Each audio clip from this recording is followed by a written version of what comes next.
Hello friends, welcome to Salesforce CMAtics video session 247. So basically in today's video, we will actually understand the concept of union. Okay. Now, before starting, definitely I want you to walk through a few of the videos of mine. So what I will do is I will right away jump to this YouTube channel, Techie Avinash. And once you go to this video section, you can filter out with oldest over here. You will have this session 26. Okay. So this session 26 is there where I've explained you the introduction to the concept of join. Definitely go through session 26 till 29. You don't need to understand the cross join or just to understand this union part, but definitely first of all understand that concept of join which I explained on the recipe side. Okay, so that's a prerequisite. And once you are covered the 26 to 29, you can also cover the session 26 as a revision if you have more or less good idea about the concept of join. After that, definitely go to session 187. Uh, so you have this session 187. Just a moment. Okay, or that maybe I can do by latest also, but not an issue. Yeah. Wait, one. Yeah. Also understand this concept of blend. So understand the concept of join on the recipe side and understand the concept of blend on the dataset level. That's the prerequisite. After that, of course, you can watch this video and you will be able to understand the concept of join very easily. Okay. Now, definitely open this analytics SAQL developer guide and just go to this page number 46. I think it's not 46, maybe. Okay. So it's page number 44. I think here it shows just 48, but it's page number 44 ideally. Uh, Not even 44, actually, it's 42. So that's where it starts. So go to this page number 42. Okay. Now here you will find this co-group, as you can see. Let's read it. What is the meaning of it? Use co-group to combine data from two or more data streams into a single data stream. The data stream must have at least one common field. Now, that's the definition of co-group, which is clearly written over here. So what I will do is I will just copy this part and the scratch note we were maintaining, I'm just going to paste it over there. So this is the meaning of co-group. Now let's understand co-group is similar to relational database joins, but with some important differences. I hope you are able to see my screen. Maybe I can zoom in a bit. Yeah. Co-group is similar to relational database joins, but with some important differences. Unlike a relational database join, in a co-group, the data sets are grouped first and then the groups are joined. So that's the thing about this co-group. So I will copy this part as well so that, we can reference it at a later stage. Now there are a few ways. There are few classification of co-group. What are those? We have the inner co-group, left outer co-group, right outer co-group, and full outer co-group. Okay. So I can definitely copy all this. So we have this inner co-group and we have all these co-groups as well.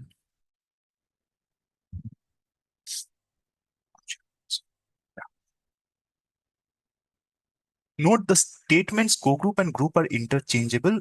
For clarity, we use co-group for statements involving one data streams and co-group for statements involving two or more data streams. Group and group are basically same thing, but it's just that when you have one data stream, we you go for co-group, and when you have two data stream, we have to use that word co-group. Okay. Now we will understand this part with an example, like what is the meaning of inner co-group and all those stuffs. But now we have understood the meaning of co-group. Okay. Now we will actually practically do it, and once again come to this definition and read this as well. Fine. Now, one thing is you have to prepare two Excel sheets. So I have this Excel sheet called regional goal for me. Okay. It's not an Excel sheet actually, it's more of a CSV file. But here, if you see, this is one sheet which I prepared. It's a very simple sheet. It will hardly take you not even 30 seconds. So you will have this region and goal. Okay. And you are just going to randomly map these numbers. So we have three regions. So the name of this CSV file will be region underscore goal.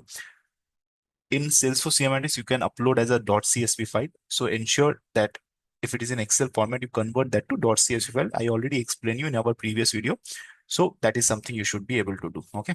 It's nothing like if you click on save. Okay. For me, it's not coming right now because I already saved it. Yeah. But if you click on save, you will have this Excel workbook. Okay. You just have to go for CSV. That's the only thing you need to do. Cool. Okay. So we have north, east, south, and these are the goal which I have. Okay. So the name is region underscore goal. And I have one more sheet, which is region underscore amount. So you will have the region amount and north, east, west, and you have all this amount over here. Okay. Now, just for simplicity, what I'm going to do is I'm also going to paste this particular values which I have built, okay, in this notepad. So I already had this earlier here. So I will just cut it from there and I will go to this particular Salesforce CMATIX recession thing. And here I will just paste it over here. Okay. So this is region amount and this is region goal. Fine. Maybe another thing which I can do is like I have already uploaded by the way. So region underscore goal and region underscore amount. I haven't yet uploaded actually. I'm sorry about that. So let me upload that first. I uploaded in a different org when I was practicing it. So here I will go to create. I will go to dataset and I will select CSV file. I will select the file that is region underscore amount. Click on next. Maybe I can just name it as region underscore amount. That is completely fine. And what I will do is I will save it in my SAQL app. Okay. We are dealing with SAQL, so we will save it over there. So region is dimension and amount is measure. That is completely fine. Okay. Anyways, let's click on this upload file. Yeah. Let's click on this upload file.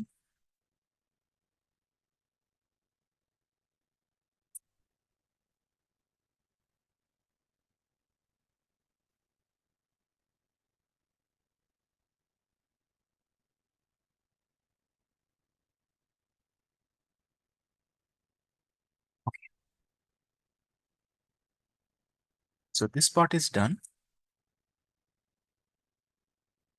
Now what I'm going to do is I will again click on create. I will click on dataset, click on CSV file, and I will upload region underscore goal.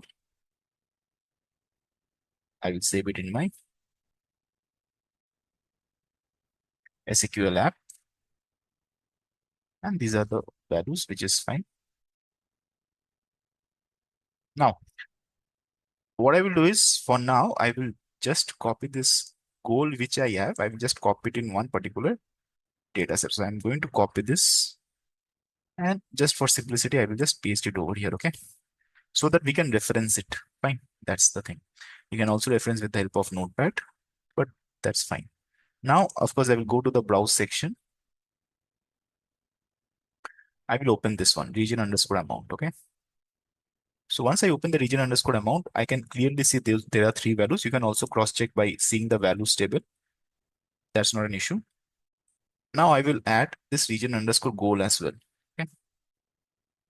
Now, if you see here, we have this left blend. What I'm going to do is I am also going to bring I'm going to group it by region. Okay. So I'm going to group it by region. And the next part, what I'm going to do is I will take the sum of amount. Okay. And I will also take the sum of goal. Cool. Now, as you can see, it is left over here. I will directly jump to SAQL right now. Now, here is the important part to understand. Let's not deal with order by and limit as of now. Let's keep it very simple. And what I'm going to do is I'm going to just put some appropriate spaces as well between the lines. Now here, if you see, I'm loading this region underscore amount and I'm just assigning it to this variable Q1. I'm loading this region underscore goal, assigning it to variable Q2. Now here comes the part Q equal to co-group Q1 by region left, Q2 by region.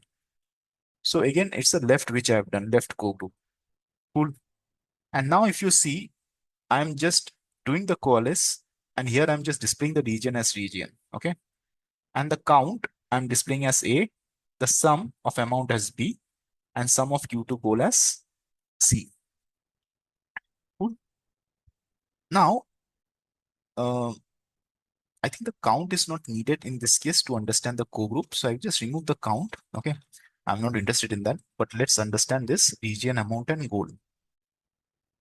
Now, if you see, that is how it's coming up. And what I'm going to do is I will just write over here amount, okay, instead of C, so that it displays in the SAQL properly as well. That thing which we see, the table which you see at the bottom, it shows up properly. Now here I'm displaying the region, amount, and goal. And if you see over here,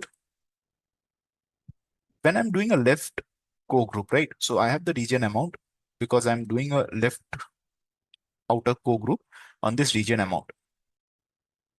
Here, if you see, like we have the north, east, west are going to come up. Okay. Only the south will not come up because it's a left outer co-group. So that's what I see over here. The north, east, and west are coming up over here. So this is more like a left co-group. Okay.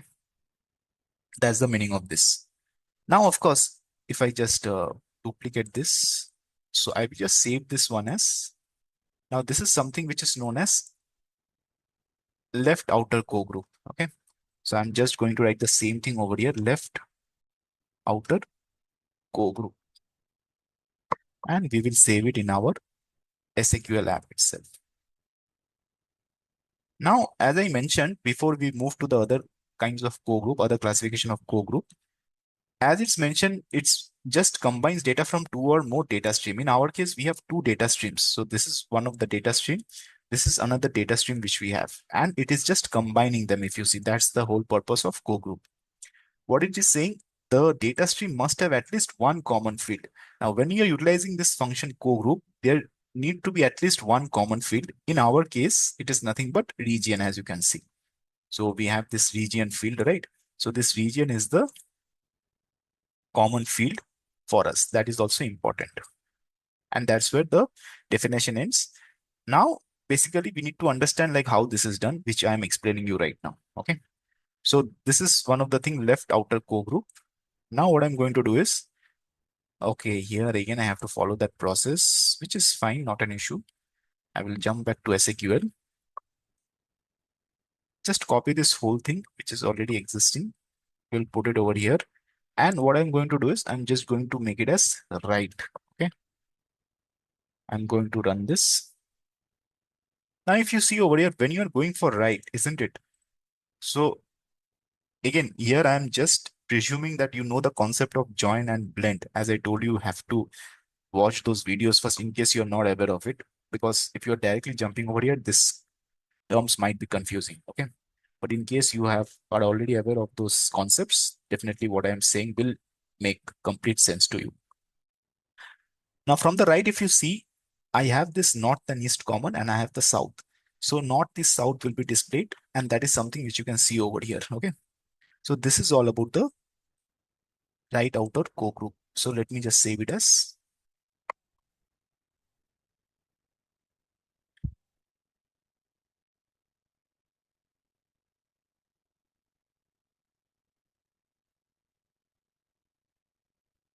Okay.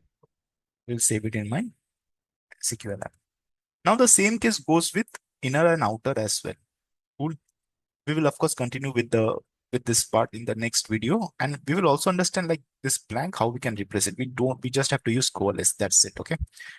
So maybe we can just make it more presentable, this particular table. But that's about this co-group part. I have explained the meaning of co-group and what are the different kinds of co-groups we have, with particularly focusing on this two particular example, left outer co-group and right outer co-group, and the remaining co-groups, that is the inner co-group and outer co-group, full outer co-group, we will do it in the next video. So yeah, that's it about this, and let's meet very soon in our next video. Thank you.